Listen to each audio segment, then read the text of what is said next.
வீட்டுக்கான interior and modular kitchen work பட்ஜெட்ல பண்ணணும். Look வைஸாவும் அழகா இருக்கணும். லைஃபும் அதிகமா வரணும். இது மட்டும் இல்லாம அந்த கரையான் பிரச்சனை, தண்ணியால பிரச்சனை, நெருப்பால பிரச்சனை இது மாரி எதுவுமே வரக்கூடாது அப்படின்னு நெனைச்சீங்கன்னா, அதுக்கான பெஸ்ட்டான ஆப்ஷன் இப்போ இருக்கிறதுலயே பிவிசி அண்ட் யுபிவிசி இன்டீரியர் தான்.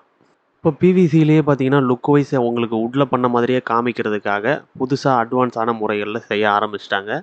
இந்த பிவிசில பார்த்தீங்கன்னா, உங்களுக்கு எங்கேயுமே அந்த பார்டர்ல செக்ஷன் ஆட் பண்ணுவாங்க. அந்த லைனே உங்களுக்கு தெரியாது. ஃபுல்லாவே பார்த்தீங்கன்னா, உங்களுக்கு ஃபுல் ஃபினிஷ்ல வுட்ல பண்ண மாதிரியான ஒரு லுக்ல குடுத்துருக்காங்க.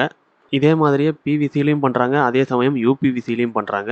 யுபிவிசி மெட்டீரியல்ல பண்ணும்போது, அதனுடைய லைஃப் டைம் இன்னுமே உங்களுக்கு அதிகமா இருக்கும். இந்த மாரி மெத்தட்ல பண்ணும்போது என்ன பிரைஸ் வாங்குறாங்க அப்படின்னு பார்த்தீங்கன்னா, ஒரு ஸ்கொயர் ஃபீட்டுக்கு ரூ. 320 இந்த வீட்ல பண்ணியிருக்கக்கூடிய மெட்டீரியலுக்கு வாங்கியிருக்காங்க. அதுவே யுபிவிசி மெட்டீரியல்ல பண்றாங்க அப்படின்னா, உங்களுக்கு 340 பெர் ஸ்கொயர் ஃபீட் வருது. இந்த மாரி குவாலிட்டியான ஒரு மாடுலர் கிச்சன் 15 வருஷ வாரண்டியோட பண்ணணும் அப்படின்னா, மினிமம் 45,000 ஆகும் அப்படின்னு சொல்லியிருக்காங்க.